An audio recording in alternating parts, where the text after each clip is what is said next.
Welcome back, family. This is Ray Collazo, and you're watching and listening to the Found in Translation Bone by Life Simulcast. Thank you so much for joining us on this segment of the show. We love to, especially during this pandemic, but we always love to get the take on, work with people that are really connected to our young folks and really get an understanding of not only what they're feeling, how they're managing during this pandemic and this very turbulent time, particularly for young people of color in this country, but what we can do as parents and educators, as advocates, to support them. And my two great friends and two big reasons that Found Translation exists are really at the forefront of that as education consultants, inspirational speakers, creatives, and just great leaders. So one of them has a new exciting project that we want to discuss, and we encourage all of you to purchase and support and pass it along to the young people in your lives, particularly who are going through their own transitions in their education and their young adult lives. So let's just bring them onto the show. One of my young boys, I like to say, even though, he's one of my young boys. The president CEO of CoolSpeak. He'll always be cooler than me, though. Carlos Ojeda Jr. What's up, player? What's up, Ray? What's going on? I don't feel too young, brother. I just turned 46 on Saturday, so. So yes, you are my young boy by about 6 months. Like 6 months, yeah. So I will take that right now. I'll take every day I can get. You need to, brother. You need to, brother.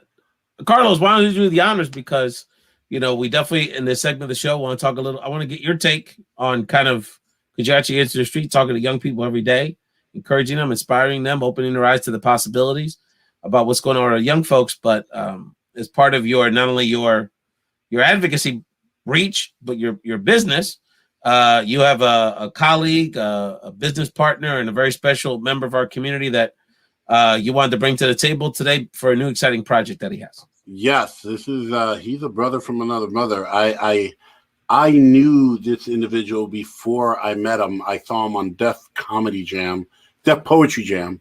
I laughed at people. I was like, when the first time I met this individual, I was in my pajamas eating ice cream at midnight because I was watching the Poetry Jam, and he was unbelievably fascinating and mind-blowing. And then when I got the chance to meet him, it was it. He is an award-winning teacher and an absolute bomb street poet, just drops it.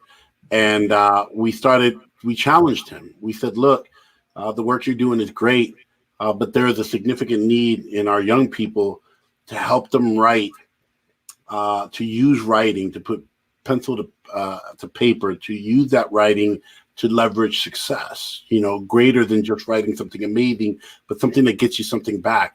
Writing scholarship essays, which is it's in this new day and age with social media and the shorthand of texting and Instagramming and TikToking, that's a lost art, but it's still something that is unbelievably necessary. But we challenged Joaquin to write a book about it to help our young people, especially our young people of color, how to write award-winning essays. And I'll tell you, Ray, he knocked it out of the ballpark. He wrote this book, and it is utterly amazing. It's been selling like hotcakes this month. We officially released it this month, even though it's been done, but the pandemic put everything on pause, and we finally decided to let it go. And it's been absolutely spectacular, the response. We've been doing a lot of free online programming and free live sessions, and Joaquin has been absolutely killing it. Dollars for Scholars will help young people write award-winning essays. Well, Lin-Manuel wrote it best in his opus, In the Heights, I Wrote My Way Out. So let's bring Joaquin Zihuatanejo to the table. Joaquin, what's up, brother? Hey, Ray, how you doing, brother? I'm doing really good, man. Thank you so much for having me. It's an honor to be here with you. Oh, it's always an honor to have you. Last time people saw Joaquin grace our stage was actually, he was one of the keynotes, if you will, of my 7th anniversary show last year, which was definitely look in our archives. It was an amazing episode. People were so inspired by your work, particularly, that conversation we were having at that point related to the children, that were being, tortured and going through a lot. And unfortunately, too many of them are still going through that on our southern border due to some lousy politics and children being put in a terrible spot. But fast forward, Joaquin, you've always been in the game supporting our young people as Carlos said, an award-winning, globally recognized spoken word poet. So we definitely want to get to your new project, and maybe we'll get a chance to talk a little hoops at the end of the show. Before we get to that, Carlos, I wanted to start this conversation with you because, you know, our children are on month 14, 15 of this pandemic. Obviously, the end, we're closer to the end than the beginning, which is fortunate. But our children have had this additional layer of challenges over this year plus, and just wanted to get your take, Carlos, as the president CEO of CoolSpeak, an incredible motivational speaker and someone who has passion for engaging young people. You're talking to them every day, brother. What are they going through? What do we need to know about what's the experience of being a young person in this country right now, and how we can be supportive of them at this time? Challenging is not the word. You know, we all know, we've worked in education in some way, shape, or form, but we know that the education gap, the progress that we've made every year before this pandemic was always incremental, right? We bridge it a little bit more. We bridge it a little bit more. This pandemic, the backslide, the gap widened. It was monumental, especially for our young people in the inner cities. They're struggling. You know, some schools are reporting that barely 50% of their students are online. So our students are struggling. Even the ones that are there, they're struggling. Some of them have to go get jobs. You know, they got to help support the families because people lost jobs. Some of them don't have the technology. You know, schools have done a phenomenal job of trying to outfit, you know, young people with the equipment, but some of them don't. And then even if they have the equipment, they don't have internet or access to that. So how do you resolve that? There's so many issues with our young people.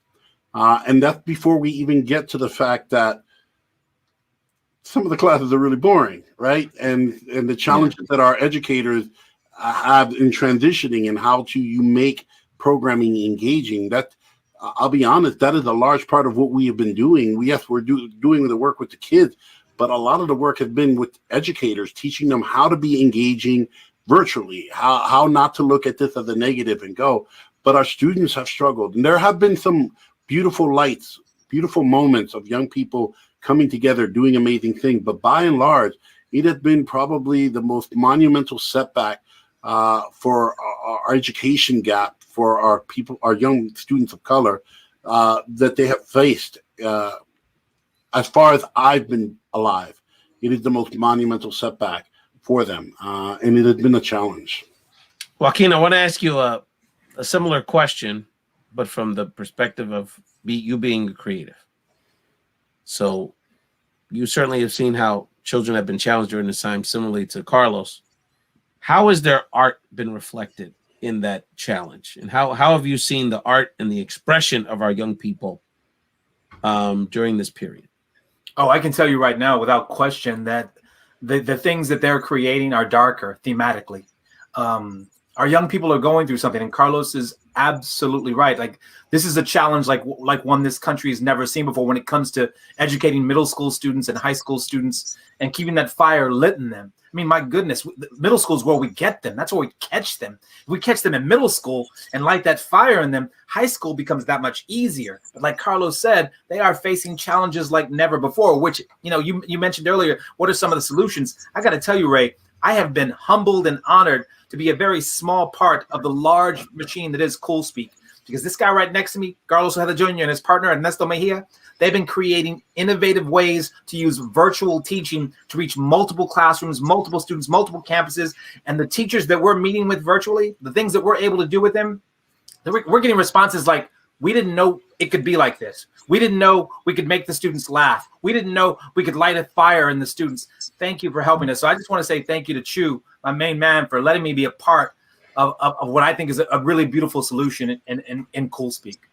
Well, you know what, Joaquin, you just set me up for my follow-up. So Carlos, so give us an example or two of how you're doing that. Because look, we got teachers watching this right now, you know, and we got parents thinking about, how am I going to keep my kid engaged this summer?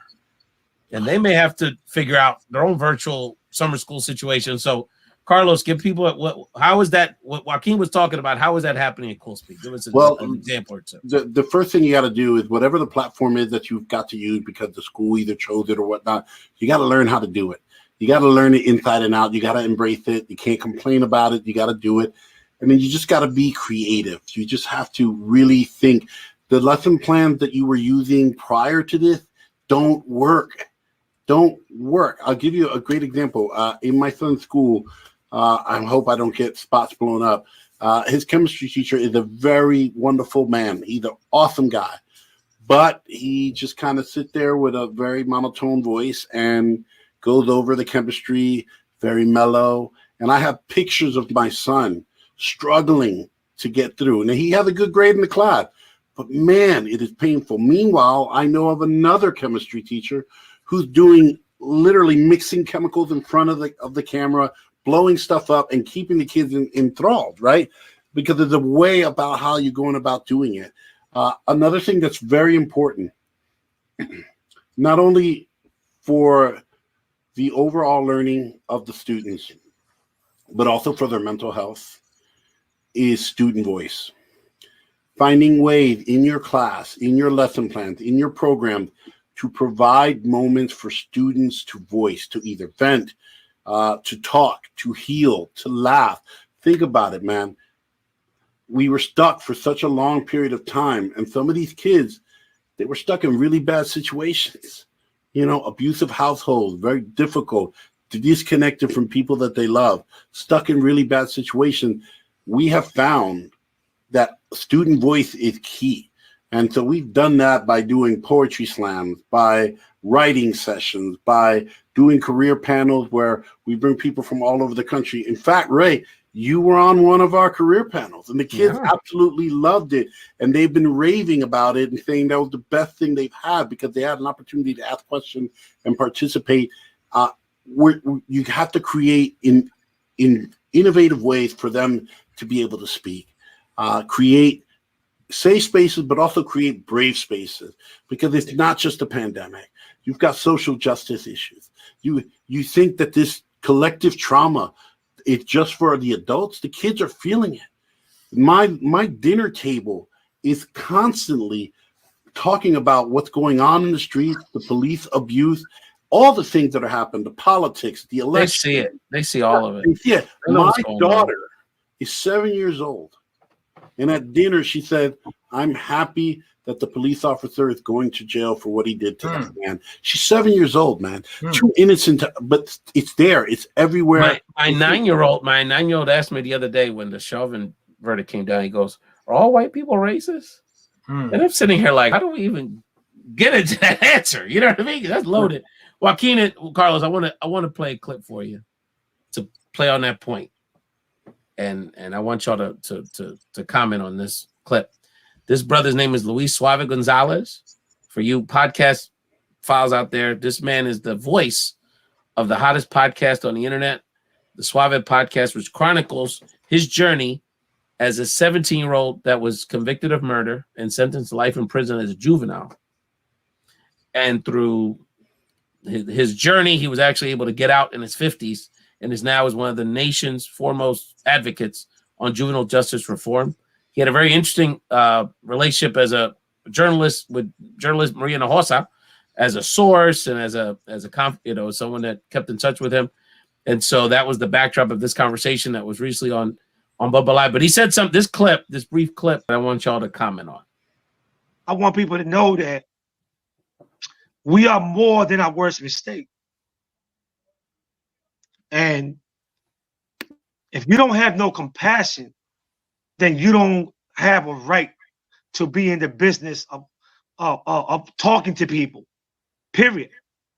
And I found in Maria's friendship what I didn't find in the school system, what I didn't find in my household or in my community, which was compassion and empathy.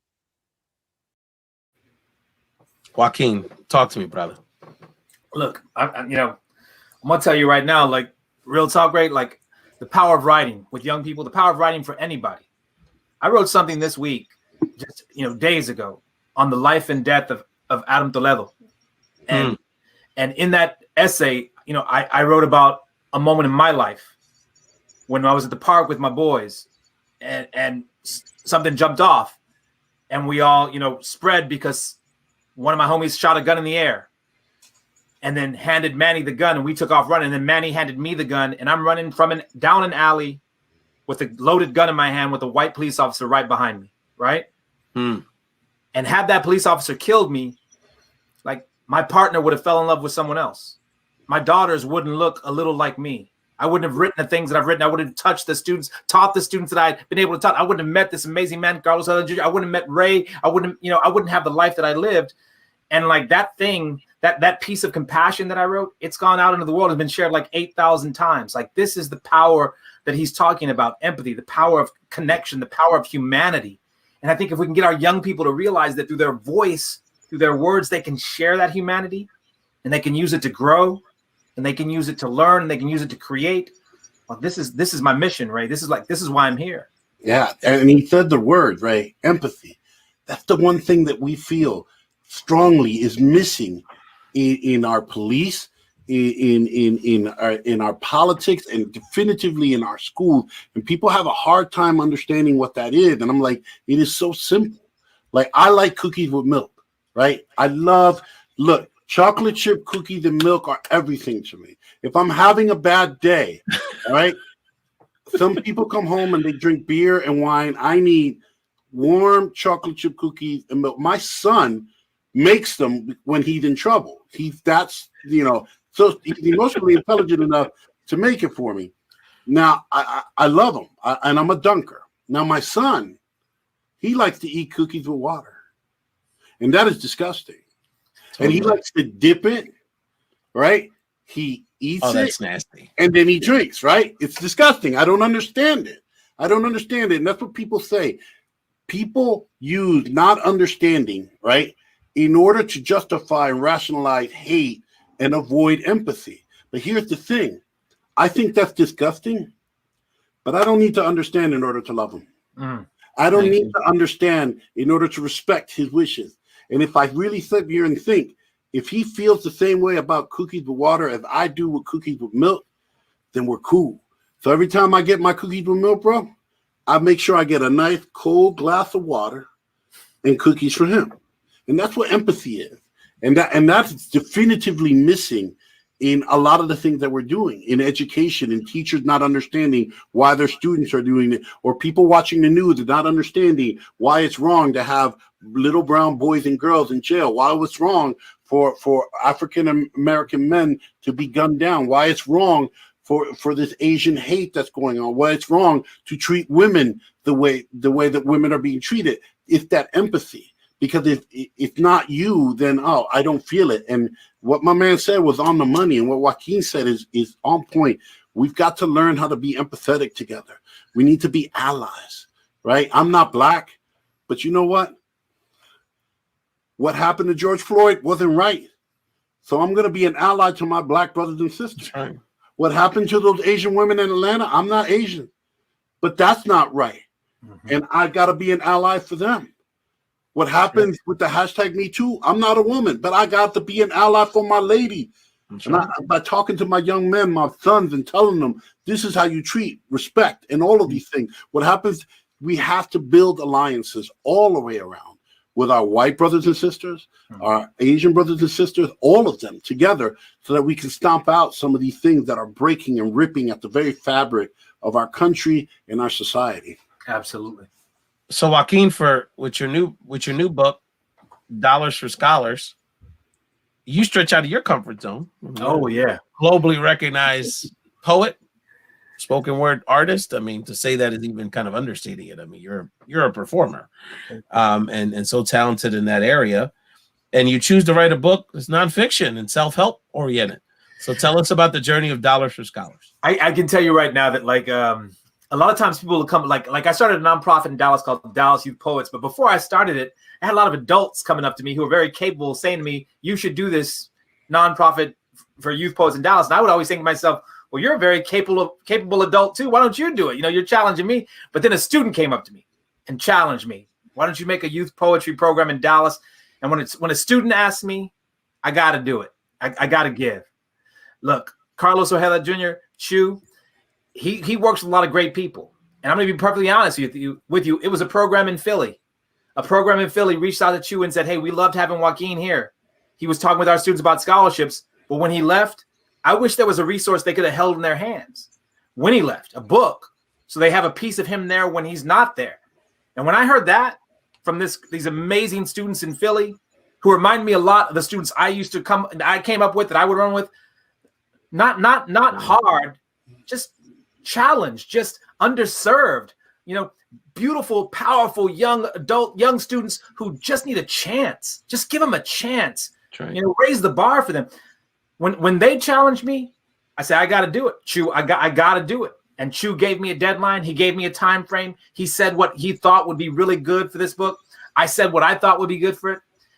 And we had some great people involved. We had a great editor involved. We had a great proofreader involved. And the entire process was very challenging. I mean, this is me stepping outside of my comfort zone, because I'm used to like flowers rhymes with hours, and here we are with like trying to make sure that the next section feeds beautifully into the next section in terms of self-help and becoming a stronger writer and becoming a stronger student. But I had a great team behind me, and my editor, my proofreader, and of course Chew, my main man, cheering me on even when I was doubting myself, saying, you got this, you're going to make that deadline, you're going to get this done, it's going to be incredible. He never lost faith, and that helped me not lose faith as well. Carlos, what did you want? I'm going to ask Joaquin what he wants the students to get out of it, which is kind of more obvious. What did you want Joaquin to get out of the writing experience as an artist, for himself, as a person? What did you want him to get out of this process to challenge himself to write Dollars for Scholars? Well, I'm a creative too, and me and Joaquin bug out about creatives and how we do. We can get into ruts doing what we do day in, day out, as great as we are what we do. It's always great when we get challenged to just stretch just a little bit more. Even this pandemic, Ray, I am blessed to have some of the best youth speakers in the country working for us. Amazing. Ernesto, Lillian, Joaquin, Natty, Tim, Zach, you name it. We got a phenomenal team. My man. This pandemic forced us all way outside our comfort zones, right? Way outside of our comfort zone. And when we took a step out, we found greatness, right? We are now, I can say, we have the best youth motivational speakers and facilitators, face-to-face or virtual. So what I wanted for Joaquin is for him to just find a new way to engage students, a new way to take his creativity and create something amazing. Because I know this man, I know that he's always a teacher, even though he's not technically a teacher, he's still licensed and he can still give homework, and he wants to teach these kids. And I know how it feels when they're writing these things and they're hitting them back up, bro. You got to hear some of the stories. The kids saying, thank you. This helped me. I got my scholarship. This changed my life, and it bringing hope in another way. His poems always did that. But now it's it's just writing and helping them write amazing things. You can give them the fish, or you can teach them how to fish. And he is literally, our hope is to change a whole generation of young people that are writing amazing essays, getting that opportunity to go to school and spreading that out. And I wanted that for him, right? Because it was a pain in the butt. I ain't going front. How many times I could call him, be like, where we at, bro? We got to keep going. But the end result, right, is an amazing book. And we're hearing so much from educators, teachers, people in programs like Upper Bound and Gear Up, migrant programs going, wow, thank you, thank you, thank you. This is working. We're getting a lot of feedback from Kids King that it's written in a manner that they can understand it, that they can utilize it, right? Because sometimes books can be overwhelming. They can be intimidating. This isn't it. This is very warm and embraces you. My kids are using it. It's a really phenomenal book, but I wanted to challenge them, because in that challenge, you find greatness, right? Mm-hmm. You take a step outside your comfort zone, and what happens? Your comfort zone just got bigger, and the world just got better. Right. That's right. And that's what we wanted for Joaquin, because we knew he had it in him. We had seen him do these workshops already. This is actually born out of just being on the ground working with the students, face to face. And he was like, let's take it a step further. And when you see the joy in his eyes when he just got done working with these amazing scholars, these amazing kids, you just want to find a way to extend that. And he got it done, man. He really did. Joaquin, tell people about Dollars for Scholars what students can benefit from it, and what you want people to get out of this book. You know, when I originally wrote the book, I got to be perfectly honest with you. Like the students that I had in mind, that I had in my heart, it was those faces in Philly. You know, it was those faces in Philly talking to me. You know, as I was writing, I could still hear their voices, and I could, you know, and they were challenging me, and they were saying, you know, in my mind, I could hear them saying they need this. They need something to light a fire in them. They need something to help them transition from the very difficult thing that is, you know, the experience of being a high school senior to the even more challenging thing that is the position of being, you know, a first-year college student, whether that's a junior college, whether that's a community college, whether that's a technical school, vocational school, university. I wanted this book to be for every student, to help them in any way they could earn a scholarship. And we know when Chu told me, when we got done with the process, when Chu said to me, hey, remember you spent, you know, before the pandemic hit, you spent 14 days with, you know, multiple schools in Philly, and you did multiple classrooms each day. And over the course of that 14 days, it was over 1,000 kids you got to work with. Well, we found out that we're going to be able to get a book in every one of those scholars' hands. Man, you know, like, life-changing. I shouldn't be saying I cried, but I cried, man, because like those kids are my heart. Like I love every student that we work with CoolSpeak, but like if I'm working with a student from Chicago or Philly or New York, you know, I'm from a big city. I'm a city kid. And like when I work with those students, that's like my heart, you know? So basically, I just want the book Dollars for Scholars to inspire them. I want it to challenge them, and I want it to help them draft, craft, and revise an essay that could change their lives, that could save their lives by getting them into college at little or no cost to their mother, father, abuelo, whoever that might be. And you know, it's amazing how something as seemingly simple as helping someone write a college essay can change their lives. I remember Chris Rock talking about, remember there was years where Chris Rock was on Saturday Night Live and like you barely noticed he was there. And then obviously he ended up being by far the biggest star and most talented comedian in the group, in the troupe. And I remember seeing an interview with him years later saying, well, you know, do you think, you know, he's like, well, to be honest with you, I was the funniest guy, but I never was taught how to write a sketch.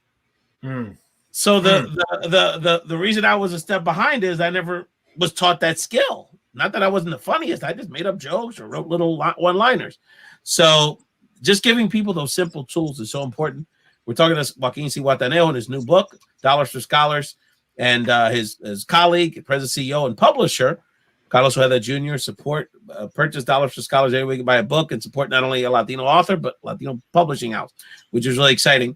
I want y'all to watch this clip, which refers to Bomba Live 2. When we come back, get your reactions, and we'll wrap up this amazing conversation. Carlos, this is going to hit your heart, dog. All right. We are going to have amazing contributors to the community. We're going to have such amazing talent. And I'm putting it out here now live. I'm calling all of you, all my friends. We're going to do this. So look into my eyes and just say yes. So all of you are watching it. We're going to have some amazing talent. I think to a couple other listeners. I did. I can't. I'm like, listen, right there. I like that. I'm talking to you. Yes, my friends. You all know who you are, my freestyle friends, all my salsa friends. We're going to do this. This is going to be a great collaboration. And I'm excited. I'm excited to actually be able to meet these community leaders and these impactful people that, because so here's the truth, okay? This is the opposite end of the spectrum for me. I hang out with freestyle artists and other artists and entertainers. That's my life. What really brings me passion on the other side of me is meeting all these, you know, amazing community leaders and people who make an impact. And these superheroes is what I call them. That's who I fangirl on. I'll tell you, Carlos, it is a bit surreal to collaborate with one of the legends, Betty D of Sweet Sensation. Betty D not only is a part of the fam now, but it's going to be the primetime host for Bomba Live 2, Saturday, June 12th.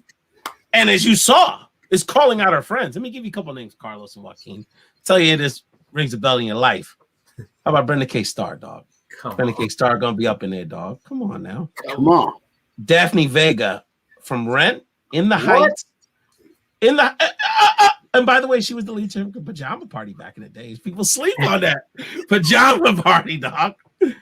How about one of the A-list actresses of Hollywood, Lisa McDowell, dog, gonna be up in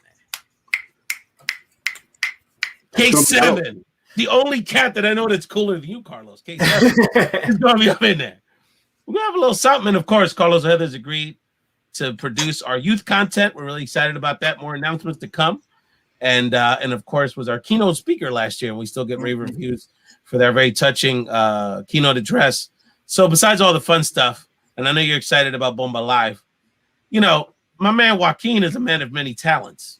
And I just wanted to give him a little love for one of his little side projects, which my wife and my whole family are big fans of.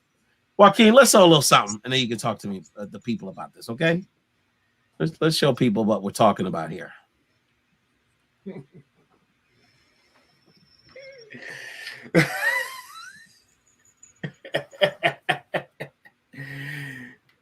Ray, why are you putting me on blast?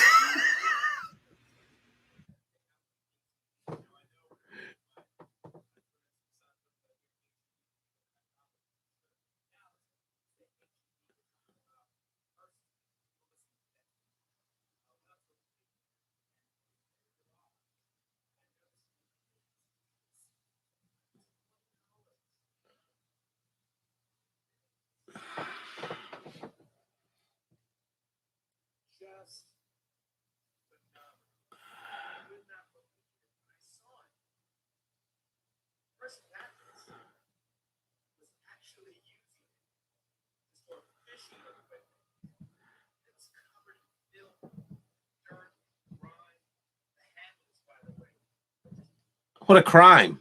I mean, that thing. What happened? Hold on. That's one of my new favorite shows on YouTube. I watch it all the time, and he's gonna give you a run for your money on YouTube, bro. He's killing it. He's killing it. Joaquin, you put me on blast, right? I didn't take it out of your phone. You know, you post this publicly. So Yeah. If you pull it out on YouTube, what happens in YouTube is everywhere, bro. really quick, Joaquin. I find it fascinating. You're really good at it. You really know your stuff. There was this whole thing you did about the furniture pieces from the 50s, the John Keels. I'm like, Yeah, how does this Mexican know about stuff like that? Ray, Talk to me, brother. You know, I got skills with a Z.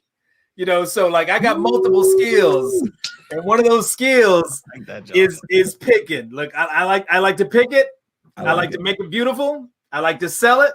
And you know what? I like to make a little bit of money. So it's all good. I'm putting frijoles on the table for my That's the Mexican hustle, dog. That's the Latino hustle. You know what I mean? Like, we've been recycling since day one. You know, we reuse butter, margarine, containers, everything. Yes. I encourage people to watch it. Check out Joaquin Zihuatanejo's YouTube. Yeah, man. Hit the subscribe button. Yeah, no doubt. It's good stuff. Mexican it really is intriguing.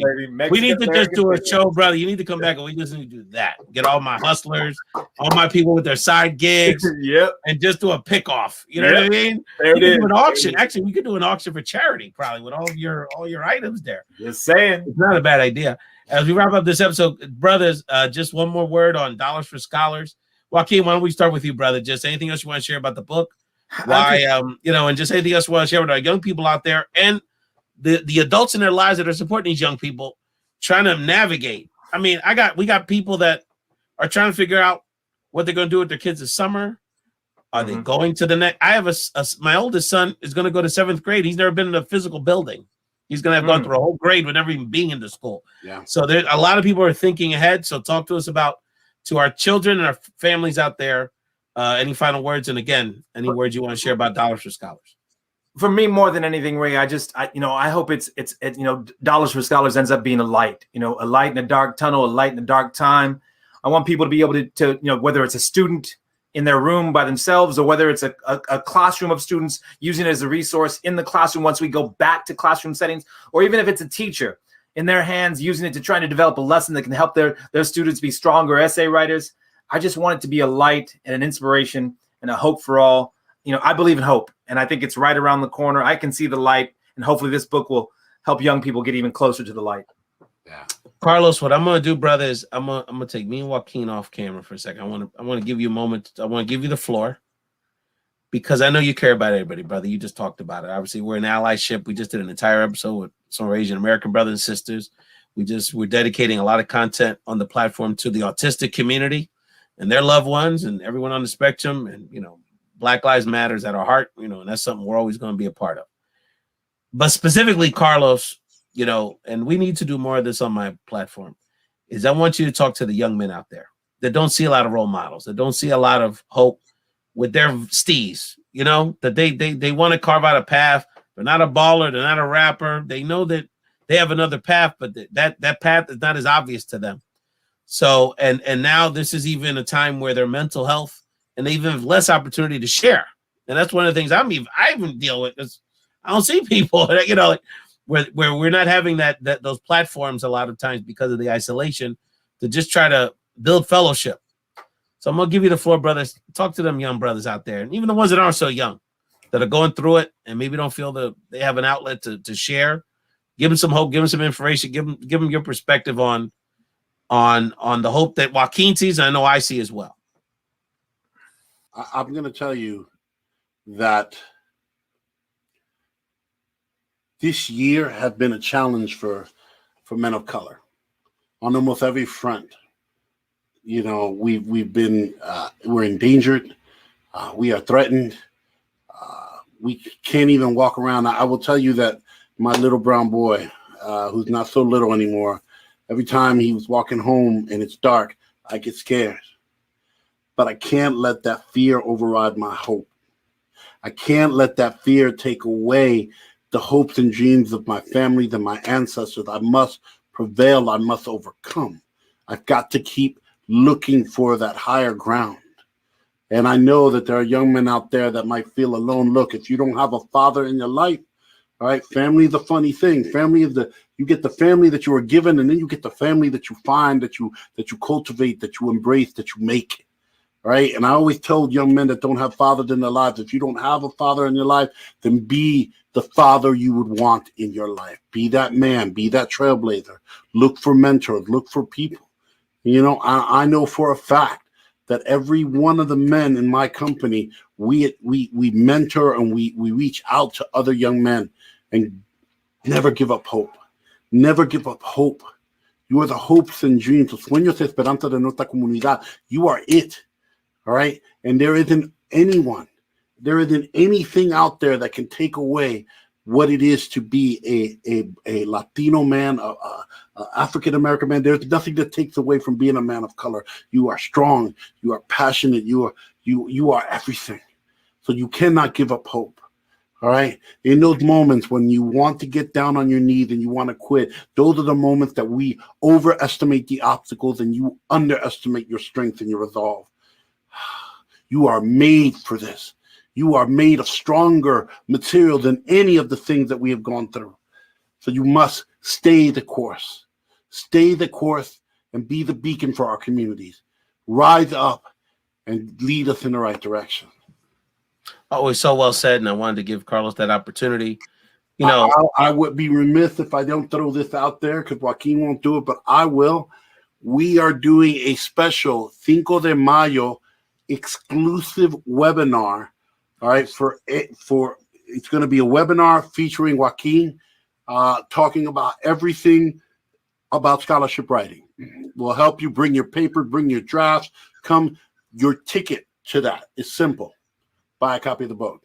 Buy a copy of the book. You get a link exclusive. We've got limited seating. Seats are already filling up. We've had, like I said, we sold thousands of books this month. People have been really responsive. So we've got a lot of seats taken, but we still have some seats. All you got to do is buy the book, and you get an automatic invitation to register for the Cinco de Mayo Dollars for Scholars live session featuring Joaquin Zihuatanejo, award-winning teacher, spoken world champ, right? You are the world champ, and I believe, if I'm not mistaken, if I close my eyes and I remember, you got a chip more recently in the Cowboys, that's for sure. I see the World Cup. He got a chip. I see the World Cup right over his shoulder, right there. That is nice. All right, it's right there. Him and Nowitzki be hanging out in the DM. It just happens to be there, right? It just happens to be there. It was just, happenstance. Yeah, he's true, brother. He's true, man. It's always great to hang out with you, brothers. And I tease Joaquin about the sports stuff of Philly and Dallas. I mean, what are you gonna do? You gotta tease. But we got a lot of love for you, brother. And whatever we can do to support you in your endeavors, definitely want to have you guys back. And Carlos, we do need to figure out a way a more formal collaboration. I mean, obviously, we're gonna do this piece in June 12th, Bomba Live 2. Maybe that's the start of something we can have more of a formal collaboration about not only some supporting our great young ideas. people, but some these young brothers out there that, you know, who better than role models like you all and Joaquin. You've seen that impact back in our home community here on the East Coast. So Joaquin Zihuatanejo, author of world-class spoken word poet, artist, and the author of Dollars for Scholars. Buy and support that book anywhere you can buy a book, and support CoolSpeak, not only as a company, but as a publishing house. And of course, the president CEO, my brother for life, Carlos Ojeda Jr. Chew, if you know him from the streets. Thank you all so much for enjoying this episode of Found Translation Bumble Live Simulcast. And a wonderful day.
Good morning, fam. This is Ray Collazo, and it's not a show. It's not a episode. I don't know what it is, but it's about midnight, literally. I should be getting ready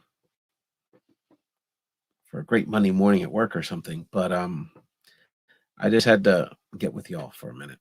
The picture you just saw was of two young women that we lost way too soon and that we all failed. Keishla Rodriguez Ortiz and Andrea Cristina Ruiz Costas died at the hands of men who were loved ones this past several days in Puerto Rico.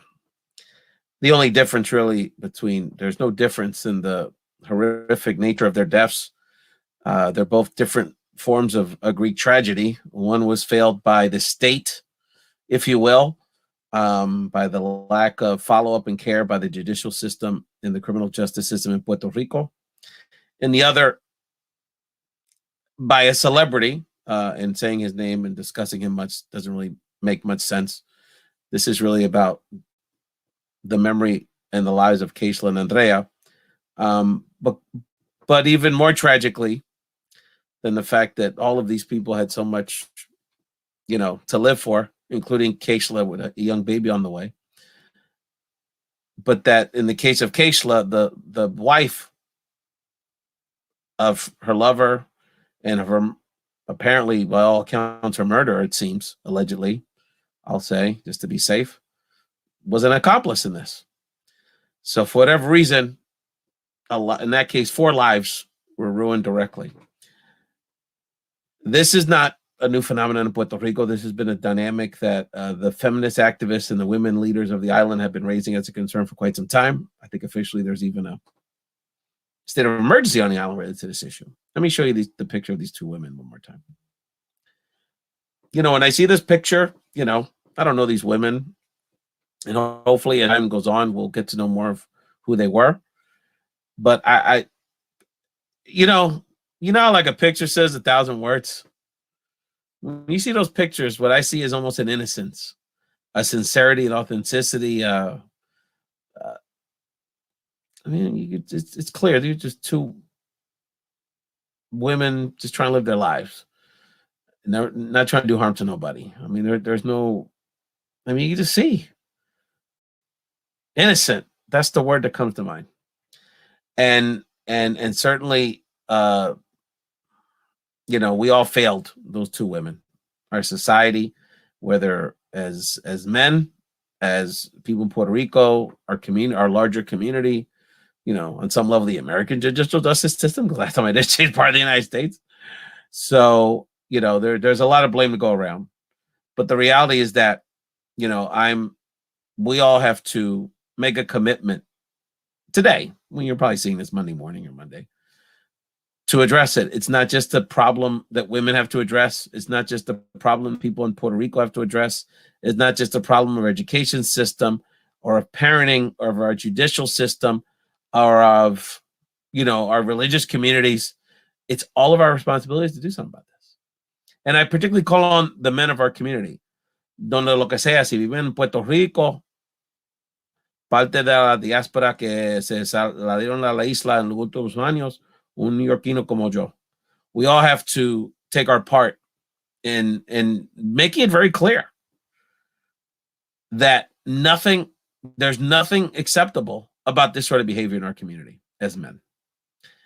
And I think that, you know, I wonder sometimes why I do all this podcasting stuff at odd hours and, you know, for what, right? And I think that the more I think about it, as I prayed on it today, I think I realized that Bomba Life started last year on some level for those two women, because we are about to have an event in June that is yes, a celebration of the Puerto Rican community and our talents and our character. So this is going to be more, we have to defend our character and let people know what we're really about. This certainly, harming and murdering these young women is certainly not what being Puerto Rican is about in cualquier idioma. And so I just want to ask my fam two things. One is that all of you on a personal level commit yourselves to do something to contribute to addressing this issue in Puerto Rico and the United States.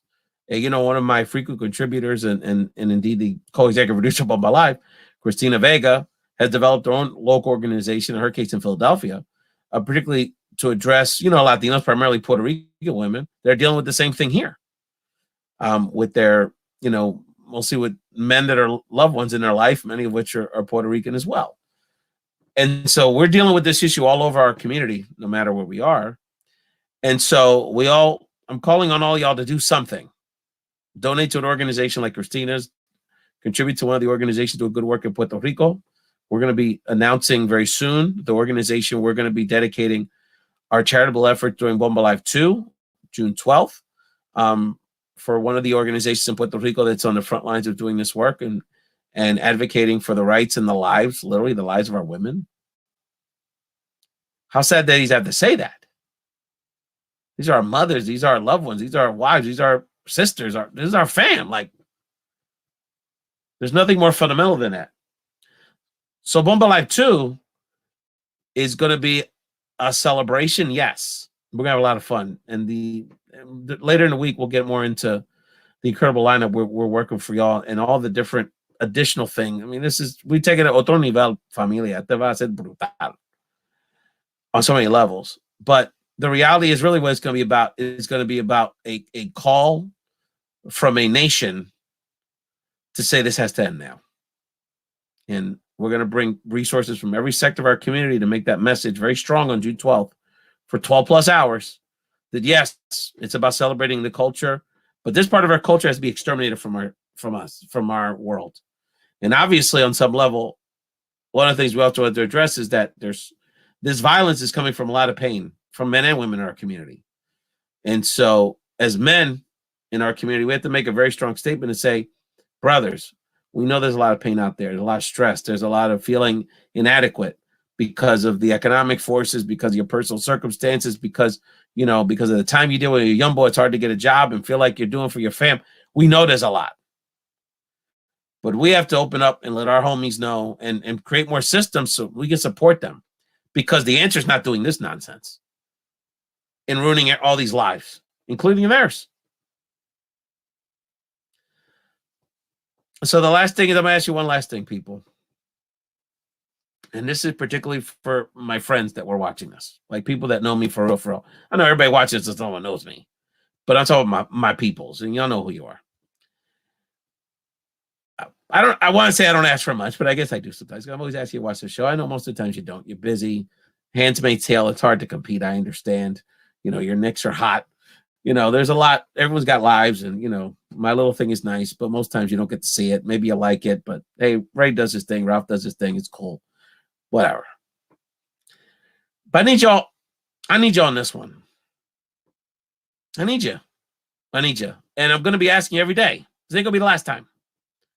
June 12th, I need y'all to support this. There's going to be an opportunity for, through tickets, a VIP experience we're going to announce for small dollar donations. All that is going to go to these organizations helping women that are crucially in need of these services right now on the island and here. And I'm going to need y'all help. I'm going to need y'all promoting it. There's all kind of volunteer stuff to put this together. It's going to be, I mean, we're in a television studio this time, people. You know, I mean, there's miracles we're pulling off here. So I'm going to need y'all help. Now, I'm going to keep asking. So, you know, find it in your heart for a little bit of time or a little bit of money to contribute to this cause, because the work Christina Vega is doing, Love Shouldn't Hurt, the work that, again, we're going to be announcing the official organization in Puerto Rico that they're doing way before these incidents happened to Keishla and Andrea. There's been too many Keishla and Andreas in Puerto Rico and throughout our community. Y'all, we all need to step up for these women right now. And this is one vehicle, one humble vehicle, one day, but could really make a very powerful statement, because we're going to have not only entertainers, a lot of people that we all admire because of their talents, but people that are very substantive, that we're really going to have a true meeting here of our community. So I need y'all help. And I'm going to keep asking. So don't feel like once you turn this off, it's over. I'm going to make you feel bad if you don't help on this one. I don't ask for much. You watch, you don't watch, I know you're busy. But on this one, I need y'all. I need all of y'all. And our community needs all of y'all. And you know what, more so, la memoria de estas mujeres merecen mucho más. They deserve our best. And they deserve June 12th to be a true celebration of their lives, their sacrifice, and in the same way that George Floyd's life, unfortunately, as his dear daughter said to Joe Biden, is going to change the world, we cannot have Keishla and Andrea's lives be lost in vain. I'm going to end this with a video I just literally found on Instagram like 20 minutes ago before I started airing. I'm going to mess up her name. I believe her name is Itxa, Itxa. Only a Puerto Rican could figure out a 4-letter name that's that's impossible to pronounce. I kid. But my point is, if I mess up Ixta's name, I apologize. Itxa. Check her out on Instagram. I'm going to leave it with her, because her spirit, her passion, I mean, it looks like she literally just ran into a music studio a few hours ago and did this, de corazón.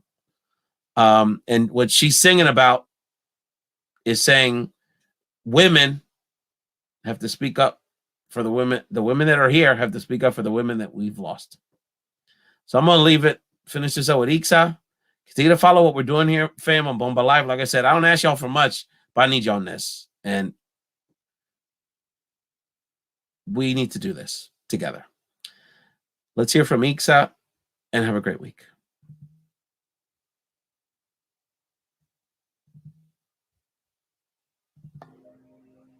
Pero su hija se han llevado, su madre sigue llorando, las horas siguen pasando y ya su vida arrebataron.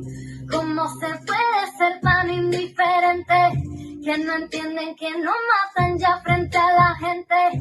Yo exijo justicia, no es que soy demente, siempre estaré presente y lucharé contra toda corriente. Ser mujer no debe ser una condena. Ya estoy harta de ocultar todas mis penas. Que no es la falda ni el pantalón, la culpa es de un cabrón y el Estado no busca solución. Ni una más ni una menos. Si mañana soy yo, mami, papi, lo quiero. Luchen por mí, por todas las que se fueron alto a la violencia. Exijo estado de emergencia. Si tenía falda dicen ser mi culpa. Si caminaba por la calle no soy tan astuta. Porque no pueden ver que soy una mujer que viva y libre en este mundo quiere ser. Hablo por la ausente, por las que están presentes. Toquen a una y respondemos, aquí somos valientes. Recuerda tu poder, vamos a hacerles ver. Matan a una y todas juntas nos dejamos ver.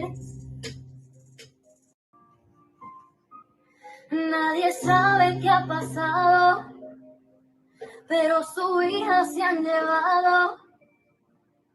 Su madre sigue llorando. Las horas siguen pasando y ya su vida es